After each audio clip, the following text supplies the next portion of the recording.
everyone. We are in Xiamen City, and this is the third affiliated hospital of Xiamen University.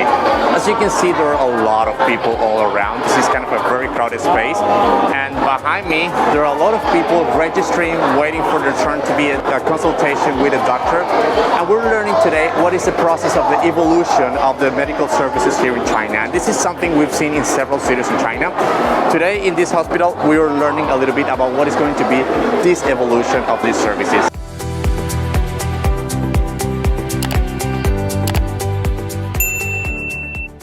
Now, instead of coming all the way from different places of the city to the hospital, we can simply use our phone. We will download an app and directly have a consultation with professional medical services, with an expert that will tell you what is the problem, what are the symptoms that you have. You can communicate directly, even through a video call if necessary, and the doctor will tell you what is the problem that you might have. Of course, you need to go through a verification process in order to know your ID and all this kind of information that you will do in a hospital as a regular process. But instead of coming here, you will do it through your phone. This will reduce the risk of infection if another person is also ill in the same area. This will also reduce the time that you will spend coming from your place to the hospital. It would reduce the money that you will spend by coming to the hospital. So definitely, this is a great news. So probably in the next few years, the scene of this hospital will be looking totally different. We're seeing a lot of people double checking in the different booths or the different areas to have access to the medical services. But in the future, we might only see just a few people here, only if you really need a medical service. If you need to go through a test or any surgical process, you need to come.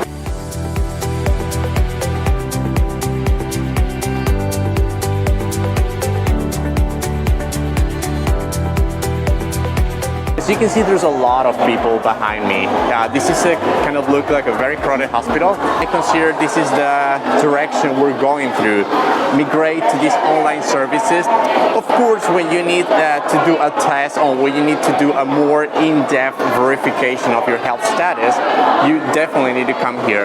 But for the first part, when you need to simply double check or verify what are your symptoms, you can do it online. There are even some parts where you can actually talk directly to a doctor and a specialized staff in the hospital, and you can talk directly and let them know what are your symptoms, and they can even prescribe some medicines to the specific symptoms that you're presenting.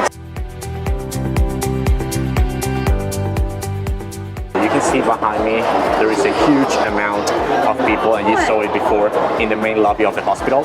So one of the main reasons China is looking forward to improve these services and implement more online distance services is to avoid this kind of chaos and to make also this medical service reach as many people as possible. Probably some people in far remote areas do not have access to good quality medical services.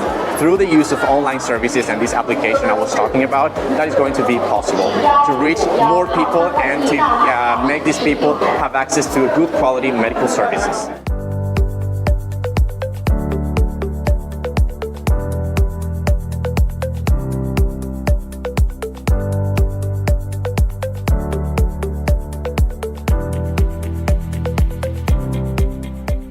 We're right now in one of the units where the patients will go after the small treatments or surgeries that they might have.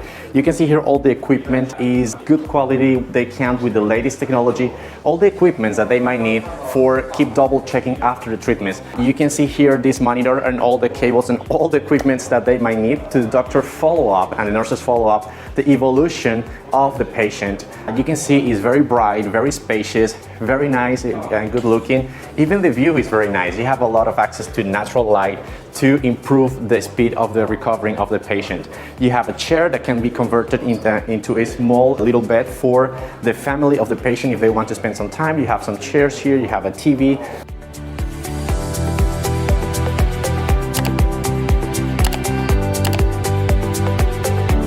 I think even though this is a hospital with many years of history, it has been able to keep up with the pace of the evolution of the growth of the city, offering convenient, good looking and good quality services for all the patients that use these facilities.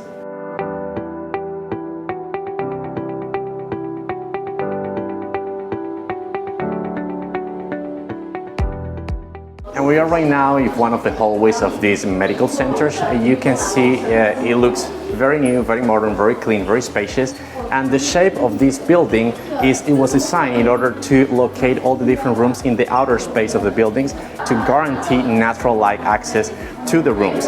All the offices and all the spaces that the doctors will use are located in the inner part of the building, so they don't have access to this part. But of course, since we're talking about patients that need access to natural light, they need to be located, of course, in spaces like this.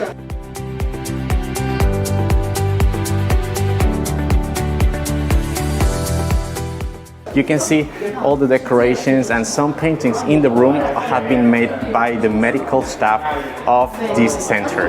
So by themselves, they just came here and paint the different designs to make more friendly and more suitable for little kids that also might be using these spaces.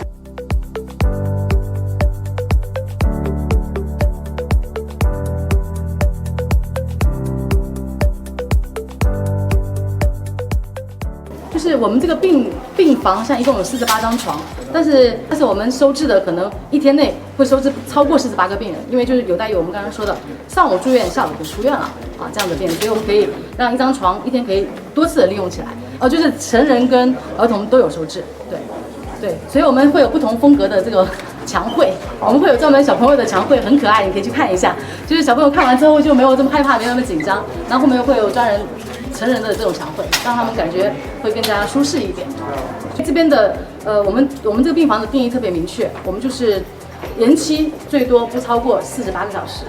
如果这个病人的这个患者的病情他可能48小时还是不能出院的话，那我们就会转到专科病房去。好。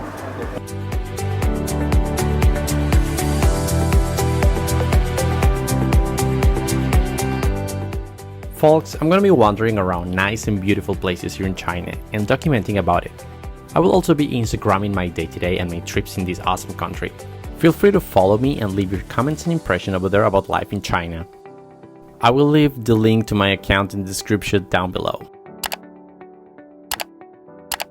Remember to like the video, subscribe to my channel and hit the bell button so you don't miss any of my follow-up stories about what's going on in this part of the world. If you think there might be someone else interested in these kind of videos, please consider sharing. My name is Rafael, thanks for watching and stay safe until next time.